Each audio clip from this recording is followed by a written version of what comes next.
Our next speaker, a very competent communicator and Toastmaster. Now, before I talk about her speech, what she would like to stop is to have smoking stopped in all public spaces, including streets. From the interpersonal communication, this is the second speech, The Successful Negotiator. It's project 2 from the interpersonal communication series of the advanced manuals. Lynn, our next speaker, will be talking us through the negotiating process, 4 to 5 minutes. This will hopefully be illustrated by a short role play with Pedro, 3 to 5 minutes. And finally, we will wrap up with a discussion which will involve you, the audience, and Pedro about the negotiation process that took place, which will take 2 to 3 minutes. So Lynn's speech is called Everyone's a Winner. The speech objectives: employ win-win negotiating strategies to achieve your goals. Enjoy the benefits of win-win negotiating. So with Everyone's a Winner, Lynn.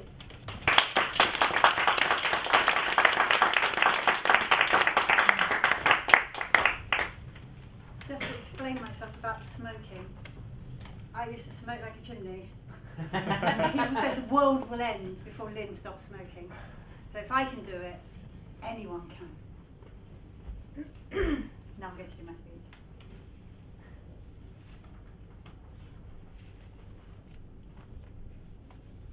Negotiating is an inescapable part of all of our lives.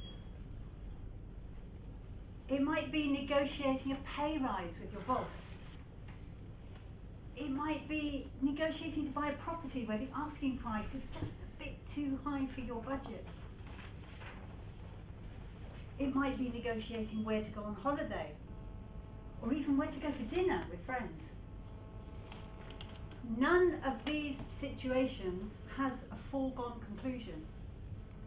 So however formally or informally you engage, you are quite likely to find yourself having to negotiate your way to some kind of mutually acceptable outcome, a win-win situation. Hands up, who's ever been involved in some sort of negotiation? And keep your hands up if you've ever got to the end of it and found it's not quite the outcome you were hoping for. Yes, negotiating isn't easy. When we get it right, everyone's a winner. But when we get it wrong, nobody's happy. Sometimes you might find yourself negotiating in such an informal way you barely even know that you're doing it, like deciding where to go for dinner with friends. Other times, the process may be a lot more formal.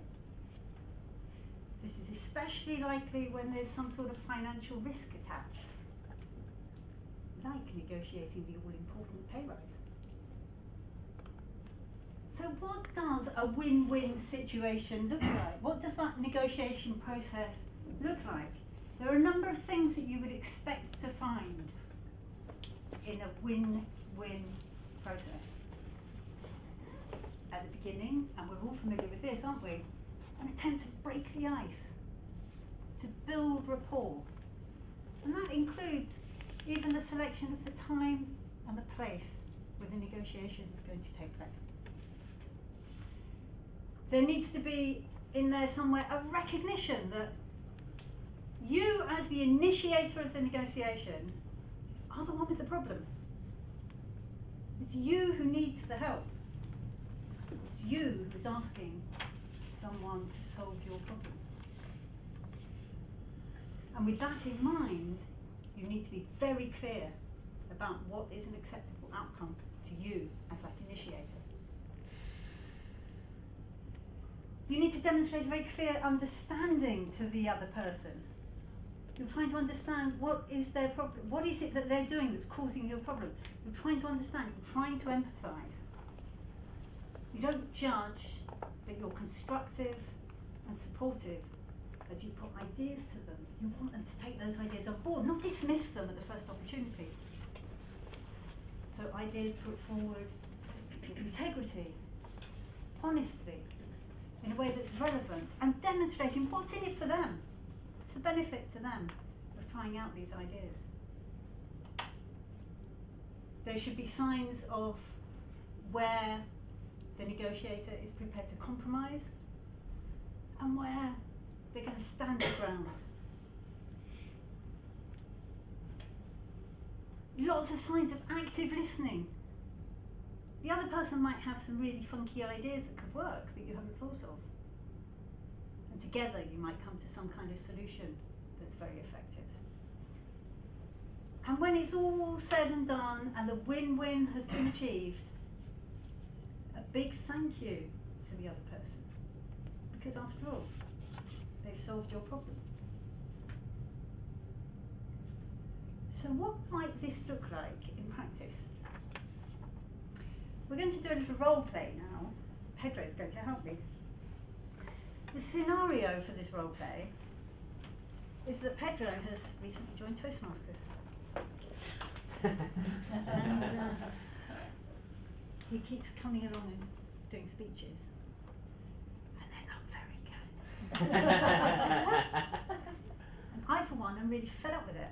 I am fed up with sitting in the audience, listening to him, trying to do speeches when he clearly hasn't taken the trouble to work on them.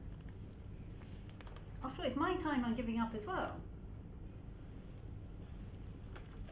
So, can we please welcome Pedro to the stage?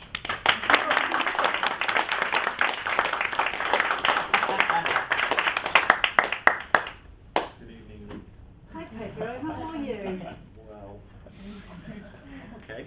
Why are you so worried you didn't hear that scenario? What scenario? You know what it's like when it comes to speak in front of an audience. It's not one of the favourite things I like to do. Quite scary. Yeah.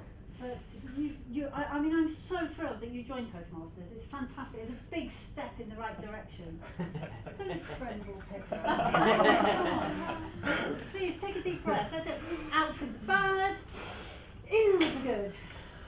Yeah. I know. Good. Good. You can. Please.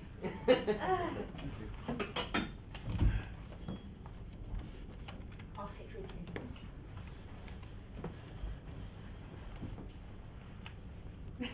How do you manage to be so relaxed? And my knees are. Years of practice, And my teeth darling. are starting to. Years of practice. Is that what It's all it is, I tell you. When I first started talking, I used to have to lock my knees. They were shaking so much I couldn't actually guarantee to remain What upright about for the hands? duration. Hide them. Whack. Hide them. Weird. Good. Right, steady, never mind. They're cold, that's why. So Pedro, it's fantastic that you joined Toastmasters and you gave your third speech tonight. Brilliant, well done. I mean, how are you feeling about all this? Oh, well, thinking that it was hard to do that. Just timing the time to get ideas. I don't know where to find ideas, and it's just. I need someone to help. Really?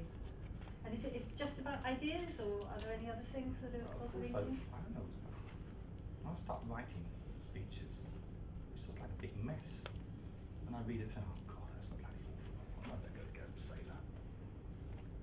Right. When I write it again, oh fuck, how many reams of paper am I going to go through before I get it right? It is so hard. It is very hard to Oh. write speech. And do you start off with the manual at all? Do you look at the manuals? Yeah, I've looked at it. And do you read through?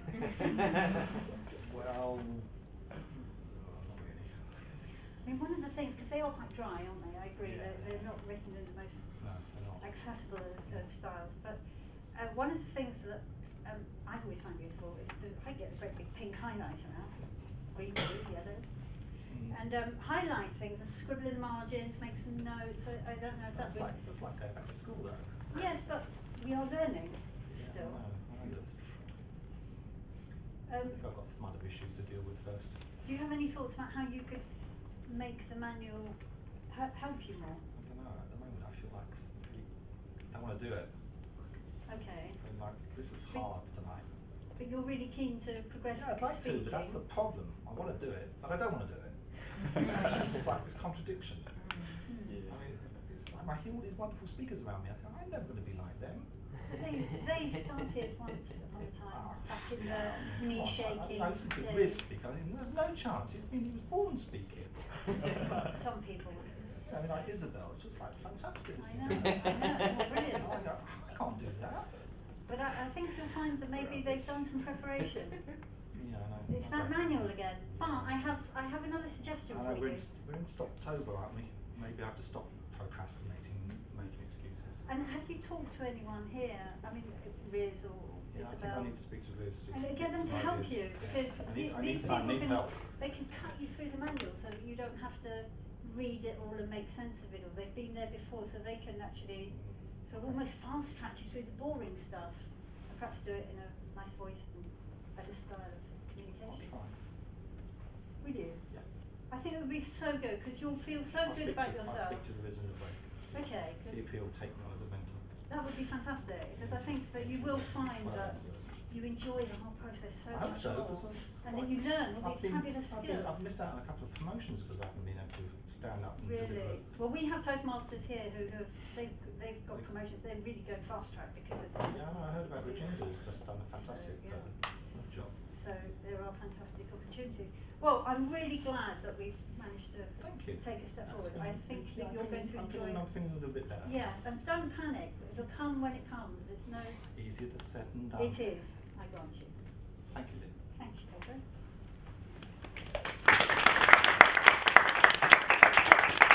So, and then you can sit down. No, you have to stay here. You can sit here. So, just for the last couple of minutes, what we'd like to do is to invite some feedback from you guys about how that could work better. How did it feel to you in the room? Did it feel like a win-win process? Did it feel natural, contrived, awkward? Are there questions and things that could have been done better that would have brought it to life more? Yeah, it was really natural, like more like conversation between two people and trying to persuade him to do something or change something. And I think you try to find out his needs or his fears or how he's feeling. Thank you. Any other thoughts? Yeah, it was good on the sort of the hints and the tips, you know, highlighting notes in the margins, reinforcing the prep, that sort of stuff. I think we can often roll into doing speeches and presentations without doing them somewhere in a room by ourselves first. I think it was good that you built a rapport, so actually the fact that you built a rapport helped tease out some of the issues and get to the crux of the problem that in some cases he was explanating himself. So, you know, maybe it wasn't so much the speaking, it was more something that he needed to address himself. Any thoughts being on the other side of the role play? I totally agree with you, Virginia. Sorry, what? Any thoughts being on the other side of the role play? I mean, how did it feel? How was it? You were in command. I was in your hands. Yeah. So I will follow. I was like putty. Anyway, Yeah, I think it was really good the way you just literally just listened first, just let him get it all out. You just waited before you made any suggestions or asked more questions. That's really good. thank you. I think you created a friendly environment. What I was missing, maybe there was not enough time to kind of go toward an action plan, what to do to improve. That's it. Okay, thank you. Anyone else? Yes, I also agree that first you create a friendly environment and you actively listened to his opinion, and then you explain the benefits about agreeing on your side. So I think you fully implemented the things that you mentioned for us to do to better negotiate. Thank you. Any last comments? So, are we evaluating altogether the speech or just the scene which you The played? scene. Just the scene, yeah. Your Yeah, job's- your job's not I finished thought yet. you played really well. You were really shy, pretending shy. I did a good job. He It's did very- trembling, I'm it's shocked. trembling sort of mouth. I mean, He nailed it. It's real serendipity. Oscar, baby, Oscar. Can I go now? Yes, class dismissed. Thank you very much, everyone.